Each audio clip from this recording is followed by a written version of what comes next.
The mid-20th century was plagued with inequality towards the African American community, but in the 1950s they started to fight back. At the same time that African Americans were being brutalized, another community was facing the same challenges: police brutality, diagnosis of mental illnesses, and just the isolation of being different. The LGBT community did not have the security or support of others that was needed to stand up for themselves. The 60s were very ruckus. The police basically could, there was no protections, LGBT protections whatsoever. Police could raid bars whenever they wanted to. So, you know, a lot of people were in the closet, had parties at their houses. There were no quote unquote gay bars to go to.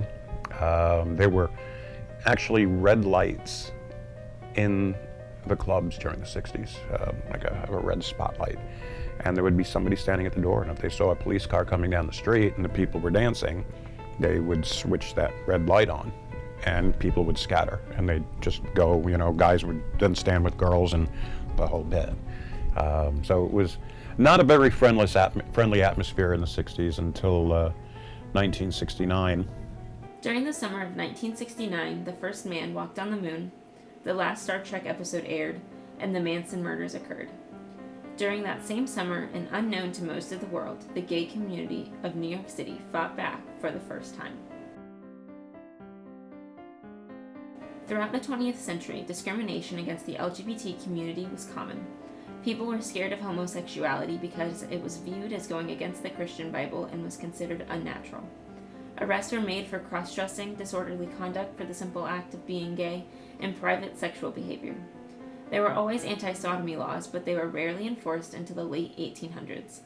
In the mid-20th century, LGBT community members would be arrested for their presence in a gay bar during a raid, propositioning an undercover police officer, or wearing clothing of the opposite sex. Liquor authorities would target gay bars and label them disorderly if they served prostitutes or homosexuals.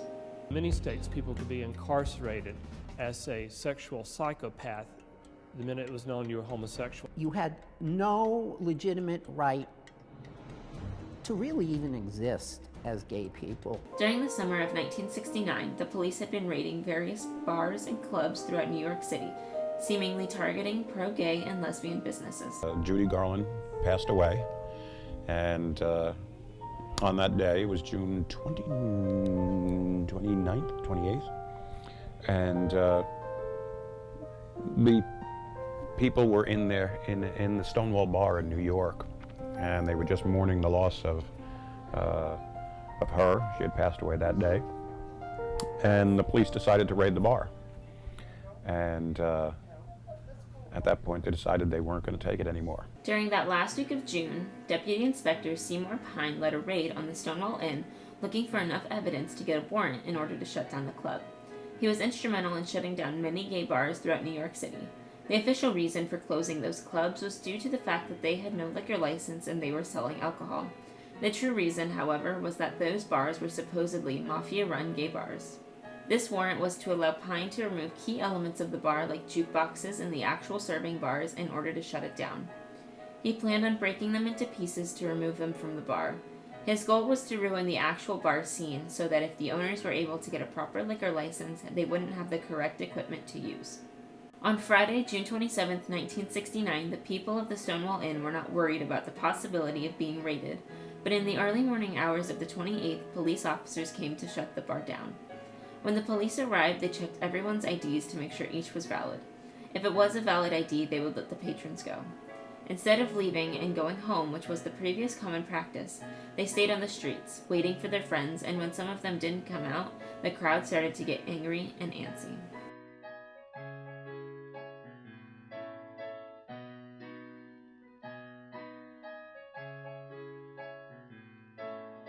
Pine soon realized that the crowd was getting out of control and that he had to call for reinforcements, but the radio wasn't working.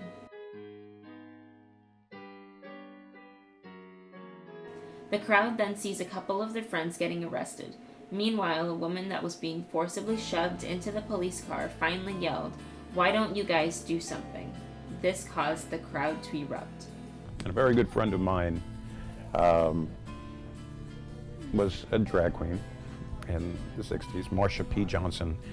And P wasn't really her middle name. She took the P on for Pay It No Mind. That's what she would call herself, Marcia Pay It No Mind Johnson. And the police came in and they just weren't having it anymore. And they just, they were in mourning and they just started fighting. And Marcia just had it and took off her high heel and threw it at a cop and missed the cop, and it went through the front window of the bar, smashing the whole front window of the bar. Of course, then the police called for backup, and it ended in a 3-day riot outside the Stonewall bar on Christopher Street in New York. And that was the start of the gay revolution, of them saying, we're not going to take this anymore. We're people, we just want to live our lives.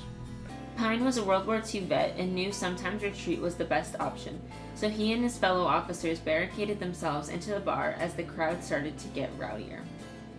Even when the cops were inside the inn, the patrons threw bottles and larger coins at the building. The crowd pushed the door open several times to actually throw their bottles and coins at the cops, cutting one under the eye.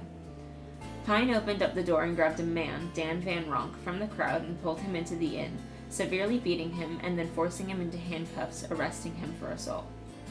Soon the crowd resorted to throwing bricks and slabs of glass at the windows and doors.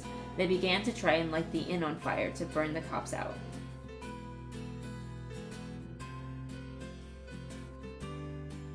Deputy Inspector Pine said that he would have started firing his gun into the crowd, but he didn't, because he heard police sirens in the distance.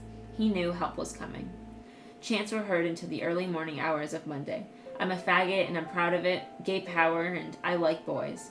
The Stonewall Riots lasted for 3 days. Gays fought back then, I think, because of a string of assaults. It was building up. It was the first time that most of us actually got to vent our anger.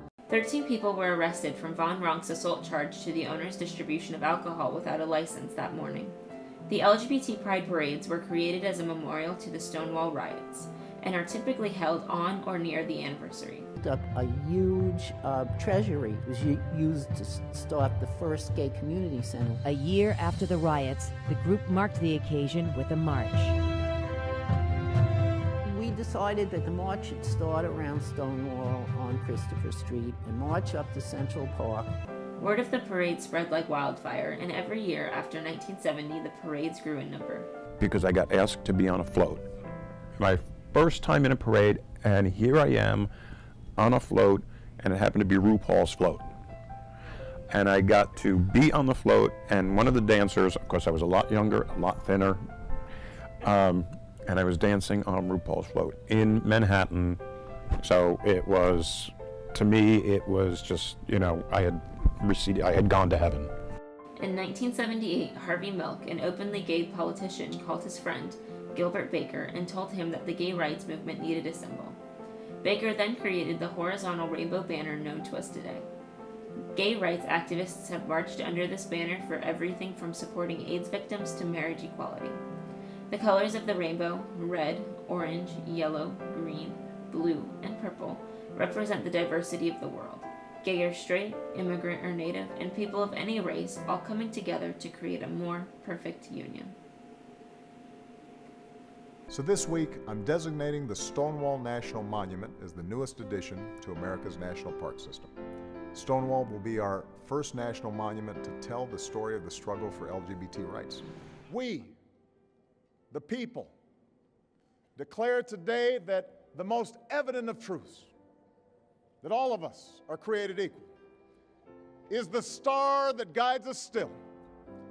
Just as it guided our forebears through Seneca Falls and Selma and Stonewall, just as it guided all those men and women, sung and unsung, who left footprints along this great mall, to hear a preacher say that we cannot walk alone.